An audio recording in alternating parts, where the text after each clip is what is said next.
Cuando veo... Uy, es que los mimos no usamos mucho micrófono, pero bueno. Cuando veo los instrumentos y los que cantan, pues tengo buenos recuerdos, porque yo de jovencito, yo me convertí en el 71, pues cuando uno se convierte quiere servir al Señor.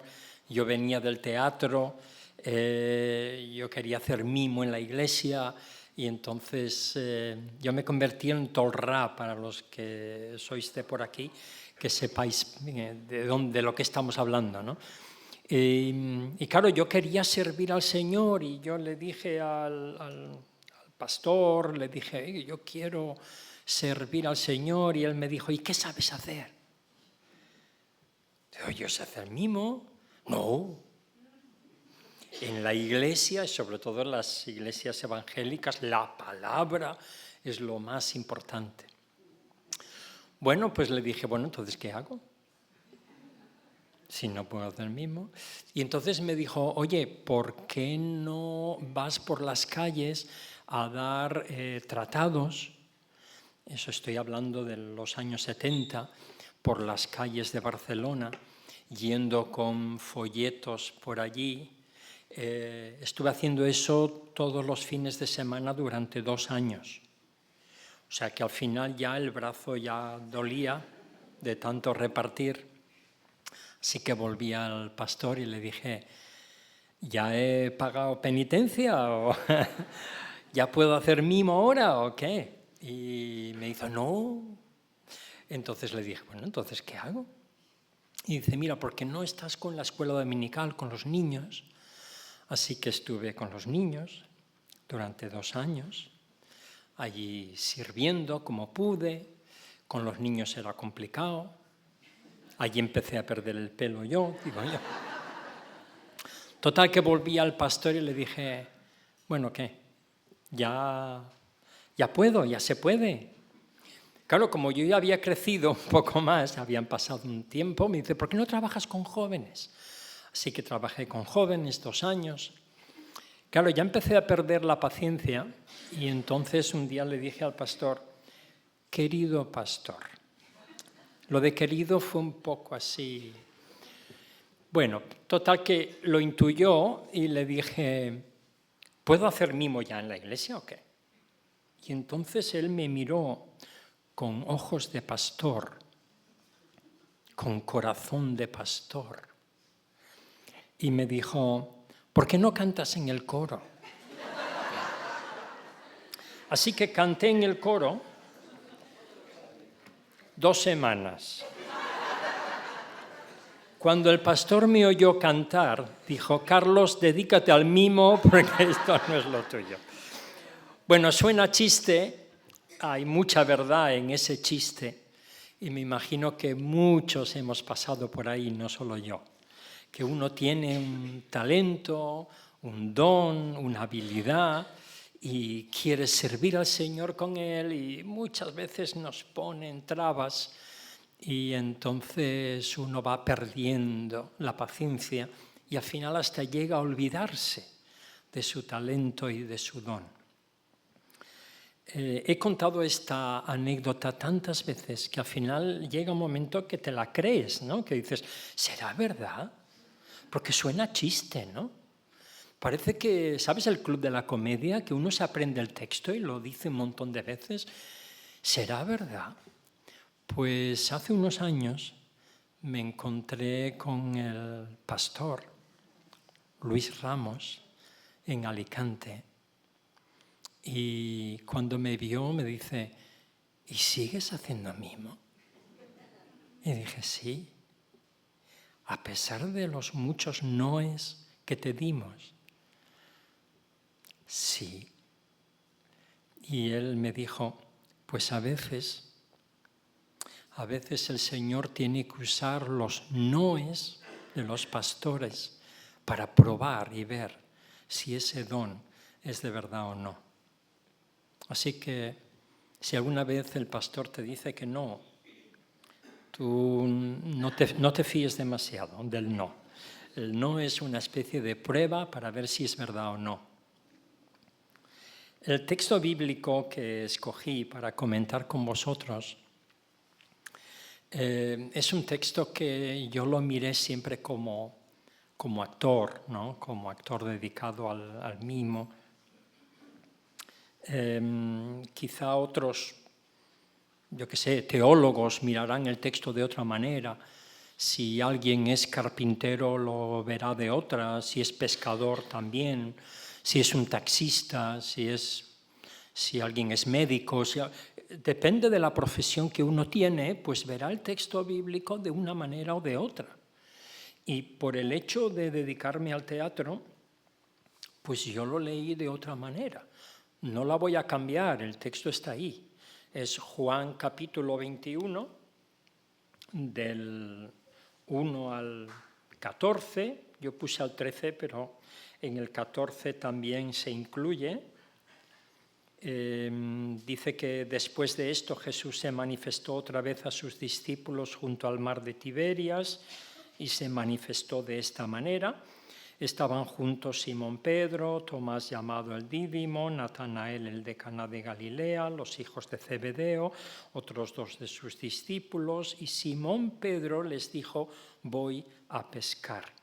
Quizá aquí, voy a hacer un inciso aquí, me encanta esta frase, voy a pescar, porque muchos predicadores han usado esta frase para decir, se va a predicar, ¿no? Voy a pescar. Y está muy bien, es casi como una metáfora muy bonita. Y yo lo entendí así muchas veces, porque lo oí tantas veces, aquello de voy a pescar. ¿Sabéis que cuando Jesús se encontró con Pedro y Andrés, que eran pescadores, les dijo: seguidme y os haré pescadores de hombres? Y yo creo que viene de ahí, ¿no? Voy a pescar, claro, va a predicar el Evangelio. Bueno, pues yo lo veo de otra manera, sí que, pero sigo, ¿eh? Ellos le dijeron, los otros discípulos le dijeron, vamos nosotros también contigo. Suena, qué bonito, ¿no? Fueron y entraron en una barca y aquella noche no pescaron nada. Cuando ya iba amaneciendo, se presentó Jesús en la playa, mas los discípulos no sabían que era Jesús. Y les dijo, hijitos, ¿tenéis algo de comer? Les respondieron, no. Él les dijo, echad la red a la derecha de la barca y hallaréis. ¿Os acordáis? Esto ya había pasado, ¿eh?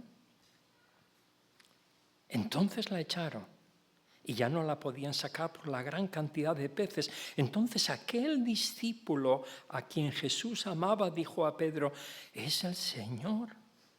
Simón Pedro, cuando oyó que era el Señor, se ciñó la ropa porque se había despojado de ella y se echó al mar.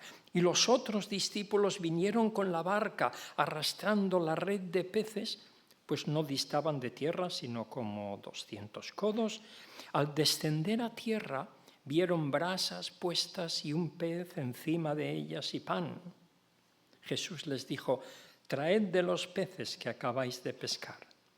Subió Simón Pedro y sacó la red a tierra llena de grandes peces, 153, y aun siendo tantos la red no se rompió. Les dijo Jesús, venid, comed. Y ninguno de los discípulos se atrevía a preguntarle, ¿tú quién eres? Sabiendo que era el Señor. Vino pues Jesús y tomó el pan y les dio, y asimismo del pescado.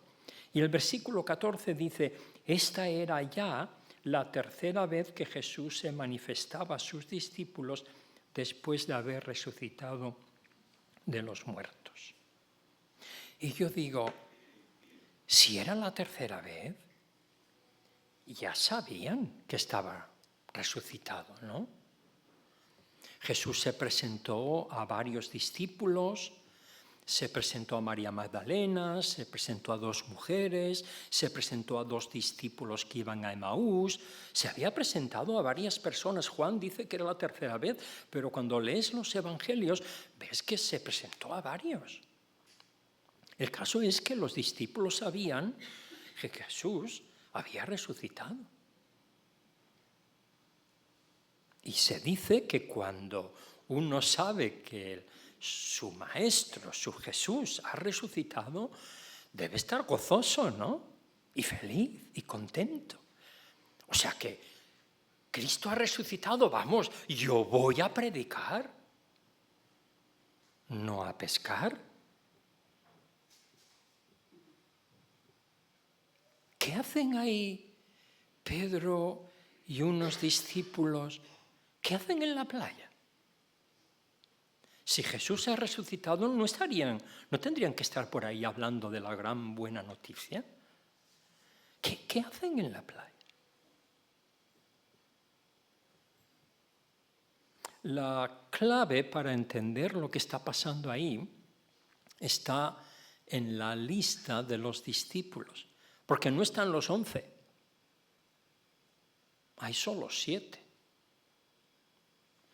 Como veo que tienes la Biblia, pues vamos a fijarnos un poco en estos 7.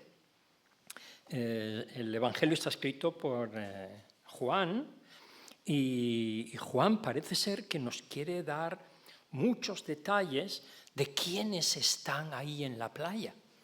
Y fíjate que no dice, estaba Simón, que posiblemente hubiera bastado. Pero claro, como había 2 Simones, ¿sabes? Que en la lista de los discípulos había Simón, Pedro, y estaba Simón, el hijo de Alfeo. O sea que, Simón, el celote. Así que, si dice Simón, la gente dice, ¿qué Simón? Y como Juan quiere dejarlo muy claro, pues dice, es Simón Pedro. O sea que Juan quiere dejar muy claro, como no están los 11, quiere dejar muy claro quiénes estaban allí. Fijaros en el segundo, Natanael. Bueno, no había otro Natanael. Podría haber dicho Natanael y ya está. Pero como Juan quiere dejarlo muy claro, dice Natanael, el de Caná de Galilea. ¿Os acordáis de Natanael, el de Caná de Galilea? ¿Os acordáis de por qué era famoso Natanael, no? Porque Felipe le dijo, oye, hemos hallado a Jesús, el Mesías, Jesús de Nazaret. Y Natanael le dice aquello de Nazaret puede salir algo bueno. ¿Os acordáis? Pues ahí a leerlo, ¿eh? O sea, este es Natanael. Si hubiera dicho solo Natanael, pues a lo mejor Natanael, porque también algunos dicen que se llamaba Bernabé, algunos le ponen otro nombre. Así que lo deja muy claro. Simón Pedro. ¿Por qué era conocido Simón Pedro? Mira que hizo cosas buenas, ¿eh? Pues nada, lo conocemos por haber negado al Señor. ¿Os acordáis que Jesús le dijo, me vas a negar hoy mismo? Y Pedro niega al Señor 3 veces. Natanael, el de Caná de Galilea, el que dice, de Nazaret puede salir algo bueno. ¿Quién más estaba en la barca? Esto ya suena a escuela dominical, ¿eh? ¿Quién más estaba en la barca? O en la playa. Tomás, llamado el Dídimo. Fijaros qué datos da. ¿Por qué da tantos datos? Podría haber dicho Tomás, no había otro Tomás. Pero por si acaso, dice Tomás, llamado el Dídimo. ¿Y por qué es conocido Tomás? Mira que hizo cosas, me imagino, ¿no? Pero no, es conocido por yo si no lo veo, no lo creo. Oye, que Jesús ha resucitado, sí, todo lo que digáis, pero si no lo veo, yo no lo creo. Si yo no toco, si yo no veo las huellas de la cruz, nada. Vaya 3, ¿no? Simón Pedro, Natanael de Caná de Galilea, Tomás llamado el Dídimo. Venga, va, esto ya se pone interesante. ¿Quiénes eran los otros? Los hijos de Zebedeo. Hombre, Juan, pónmelo más claro. Pero claro, Juan no tenía otra opción, porque si Juan normalmente no se menciona a sí mismo, no puede decir, estaba yo allí. Él tiene que buscar la forma. Si dice Santiago, habría un problema, porque había dos en el grupo. Estaba Santiago, que antes me he equivocado, Santiago, hijo de Alfeo, y estaba el Santiago. Entonces, claro, decir Santiago era como poner en duda de quién está aquí. Así que dice los hijos de Zebedeo, porque ahí sí que no había problema. Juan y Jacobo, o Juan y Santiago. Y ahora viene la pregunta, ¿por qué eran conocidos Juan y Santiago? ¿Os acordáis? Esta pareja habían convertido a Jesús, a su maestro, en una especie de un dios del Olimpo, ¿no? Se lo habían creído, en plan una mitología. No sé si os acordáis, pero hubo un momento que Jesús quiso entrar en Samaria, en una aldea, y le pidieron a los samaritanos que le prepararan pues, comida, espacio, y los samaritanos dijeron que no. Y entonces aparecen ahí Juan y Santiago, los hijos de Zebedeo, y le dicen a Jesús, oye, ¿quieres que enviemos fuego del cielo y que queme a todo el pueblo? ¿Sabes? En plan de los hijos del trueno, que es como les llamaban. Es que yo ya me imagino a Thor, ¿sabes? La mitología escandinava, en plan, vamos a jugar a ser semidioses. Nos quemamos el pueblo, una cruzada, vamos. Estos dos son los que se acercan a Jesús en un momento y le dicen, oye, cuando estemos ya en el Olimpo contigo, ¿podemos sentarnos a tu derecha y a tu izquierda? Se estaban convirtiendo en una especie de semidioses, una especie de... Habían convertido a Jesús en una especie de mito, un dios con minúscula. Bueno, ¿veis cómo Juan está dándonos pistas muy concretas de quiénes están en la playa? Venga, que nos faltan dos. Con tanto detalle que nos da, a ver quiénes son los otros. Y Juan dice, y otros dos de sus discípulos. A ver, Juan, perdona. Nos estás diciendo Simón, Pedro, Natanael de Caná de Galilea, Tomás llamado el Dídimo, Juan y Jacobo, para que no haya problemas de identidad, los hijos de Zebedeo. Y ahora vienes y dices, y otros dos discípulos. Hombre, Juan, no nos dejes así, ¿verdad? Uno se queda con... Pero, claro que esos 5... Había una lista negra, ¿eh? Yo también diría a Juan, a mí no me pongas en esa lista. Tú di que éramos otros dos. No sé si fue esto, pero vamos, me lo imagino, nadie quiere estar en una lista de morosos, en una lista de gente que ha estado en la cárcel, en una lista de criminales, a mí no me pongas ahí. Yo no sé lo que pasó, pero lo que está claro es que Juan ignoró los nombres de los otros dos. Y como yo creo que fue inspirado por el Espíritu Santo, no creo que el Espíritu Santo se haya olvidado de quiénes eran estos dos. Entonces, ¿por qué no se mencionan estos dos aquí? ¿A qué vienen tantos datos y de repente no hay nada? Estos discípulos anónimos, yo me he identificado con ellos muchas veces. Cuando uno empieza a ser artista, pues se pasa años intentando crear un nombre y cuando ya lo tiene, pues pasan los años y te das cuenta de que el nombre se vuelve a desaparecer. Nos pasamos la vida así. Hay muchos artistas que no son capaces de vivir en esa época cuando nadie recuerda el nombre, cuando son dos más. Hay gente que me dice, yo te conozco cuando llevas maquillaje, sin maquillaje no te reconocería. Sí, un discípulo desconocido. Hay muchos momentos en que somos desconocidos. Quizá incluso en la iglesia, ¿verdad? Mira que hago cosas en la iglesia y no saben ni siquiera mi nombre.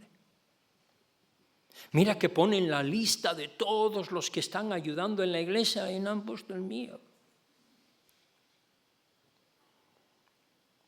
No sé cómo se sintieron estos dos. Quizás se sintieron cómodos de que no les pusiera allí, pero por otro lado podrían decir, oye, ¿y yo qué?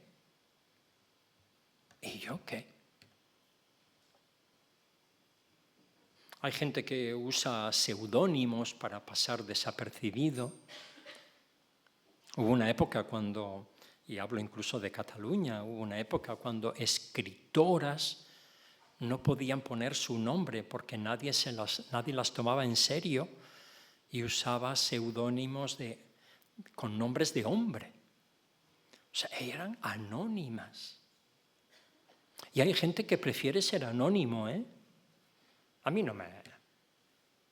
¿Sabes? Es típico aquello de, como no digo el nombre, yo puedo hacer lo que me dé la gana. Esto pasa mucho en las redes sociales, ¿eh?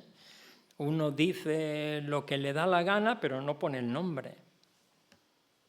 Yo no sé cómo se sentía, no sé qué tipo de discípulos eran estos, pero a un actor Juan no le puede hacer esto, hombre. Poner dos personajes sin nombre, no, porque entonces la imaginación empieza a trabajar y me está haciendo trabajar. Cuando lo leí dije, es que ahora yo tengo que empezar a pensar quiénes eran.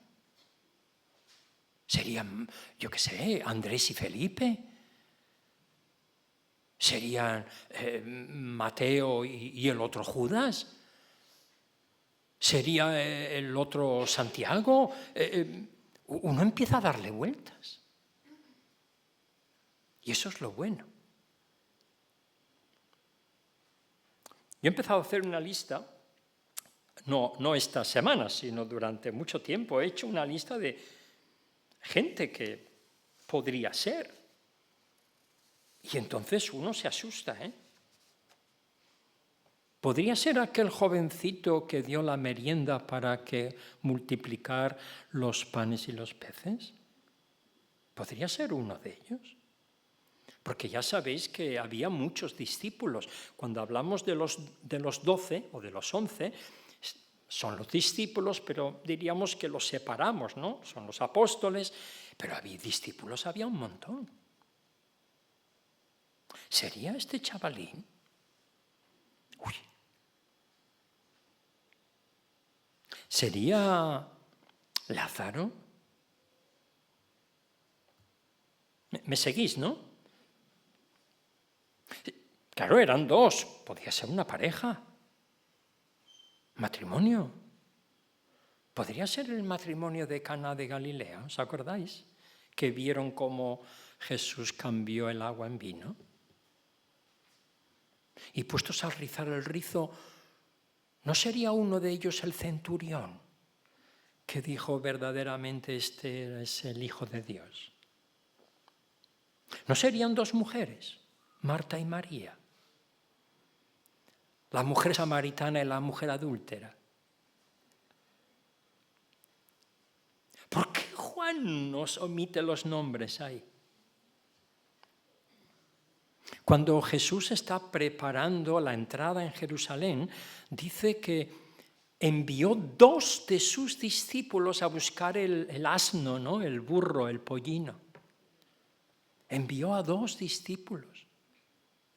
No dice el nombre tampoco. Quizás sean esos.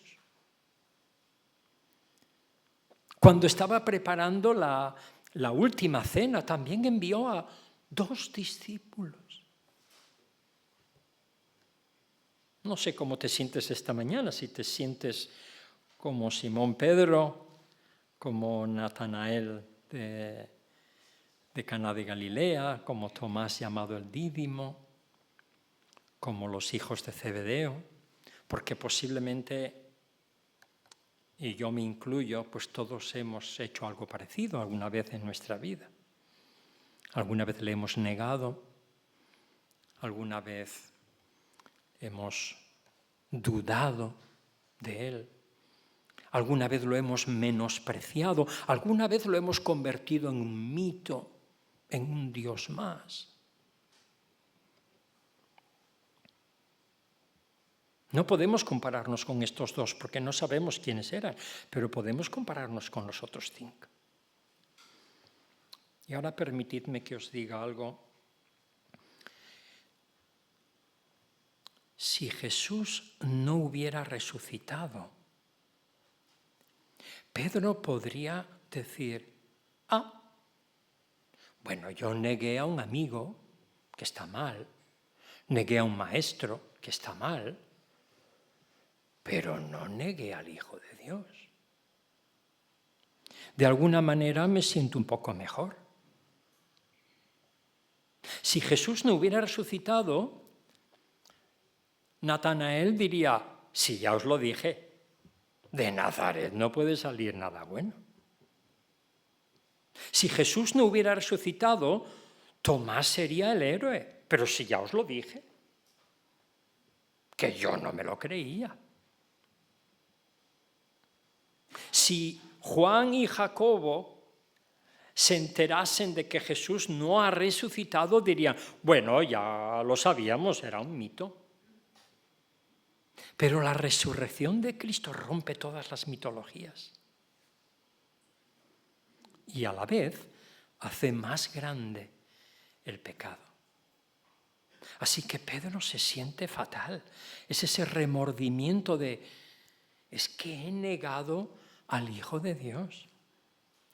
Es que he menospreciado, diría Natanael, al Hijo de Dios. Es que he dudado del Hijo de Dios. Es que hemos convertido al Hijo de Dios en una mitología, es que somos unos estúpidos. La resurrección de Cristo les está llenando la cabeza de pensamientos horribles que no se pueden quitar de aquí de la mente. Es lo que llamamos el remordimiento. Y eso es enfermizo. Ahora, ¿qué hace uno cuando tiene el pensamiento aquí? Pues lo mejor es no pensar. ¿Y qué hago yo para no pensar? Bueno, yo en mi caso jugaría al ajedrez, porque cuando uno juega al ajedrez no piensa. ¿Qué haría Pedro para no pensar? Se va a pescar. Mira, yo no puedo más.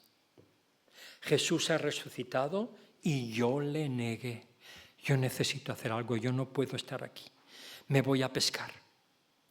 Porque es una acción, tengo que hacer algo. Y además, como dice el pasaje, cuentan peces. Porque es el único sitio donde se dice que había 153 peces, o sea que los contaron. Cuando uno cuenta, se ve que era normal, cuando uno cuenta, no piensa en otra cosa. Se va a pescar. Y los otros dicen, y nosotros también. ¿Por qué? Él no necesitaba, no les dijo, oye, ¿venís conmigo? No van. ¿Por qué? Porque estaban en la misma situación.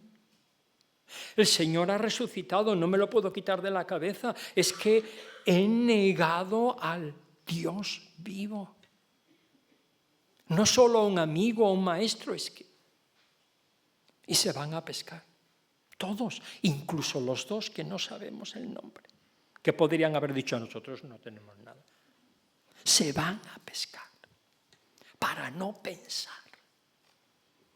¿Y sabéis el sitio donde uno piensa más?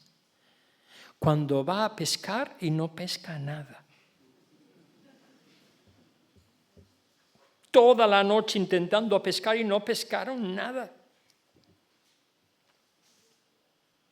Y ahí está ese remordimiento todo el tiempo. Me voy explicando, ¿verdad?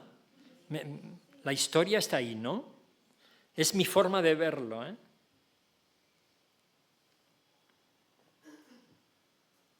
Y entonces dice que en ese momento, cuando ya están desesperados, cuando ya el remordimiento es tal, se aparece Jesús en la playa y dice, chicos, ¿habéis pescado algo? ¿tenéis algo de comer? Anda, que las preguntas del Señor también, ¿no? Podrían haber dicho, ¿y a ti qué te importa? ¿No? Pero le dicen la verdad. Eso es lo que busca Jesús con las preguntas, que le digamos la verdad. ¿Os acordáis la mujer samaritana? Ve, busca a tu marido y ven. Dice, no, no tengo marido. Eso has dicho. ¿Tenéis algo de comer? ¿Habéis pescado algo? No. Echad la red a la derecha de la barca. ¡Ay! Ahí lo reconocen. Es el Señor. Madre mía, es el Señor. Y Juan le dice, Pedro, es el Señor. ¿Qué hacemos? ¿Remamos mar adentro? ¿Nos alejamos más de la playa? Porque enfrentarnos a Jesús es enfrentarnos a las estupideces que hemos hecho, a las barbaridades que hemos dicho. Y Pedro dice, yo no puedo más. Yo necesito decirle al Señor, perdona.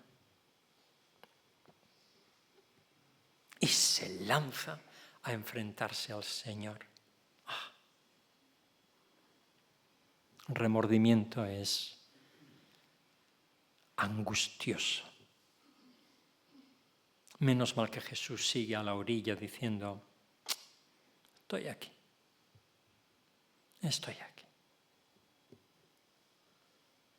¿Te atreves a ir a la orilla?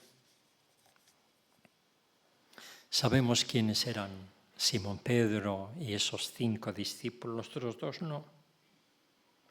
Pero este mensaje también es para ti, anónimo. Quizá tú dices, a mí no me conoce nadie, pero el Señor te conoce. Sabe que estás aquí hoy también. Quizá estás ahí dándole vueltas a tu pecado. Nadie puede perdonarme. Pero Jesús te dice, ¿has encontrado solución? Si le dices no, pues ven, que hay opción.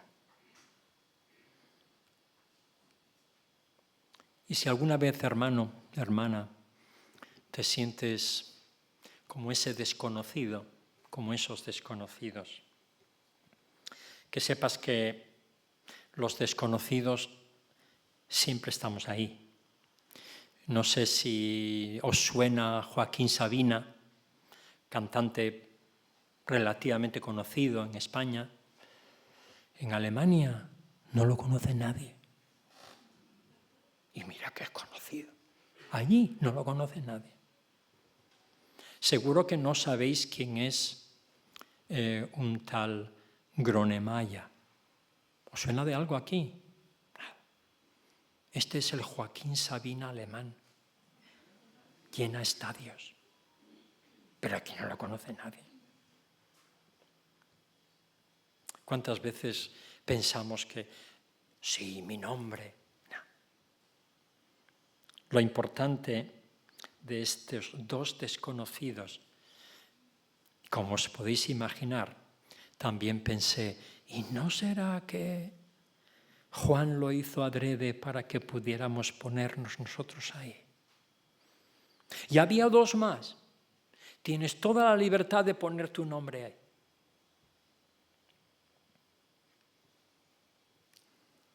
En una ocasión iba en un avión y un señor me dijo, ¿y usted a qué se dedica? Y yo le dije, pues soy actor. Y me dice, disculpe que no le haya reconocido. Y yo le dije, no se preocupe, tampoco me reconozco yo muchas veces. Hay que buscar algún tipo de terapia para poder soportar esos momentos en que somos desconocidos. Porque aun siendo desconocidos, aquellos 2 también tiraron de la red y de la barca y sacaron los peces. El voy a pescar no es tanto por parte de Pedro. El voy a pescar le pertenece al Señor. El Señor te quiere pescar a ti. El Señor te quiere pescar a ti. No importa si has venido de anónimo, no importa las veces que le has negado, no importa las veces que has dudado de Él, no importa las veces que lo has menospreciado, no importa las veces que has puesto a Dios en minúscula. Dios sigue en la orilla. Que Dios os bendiga.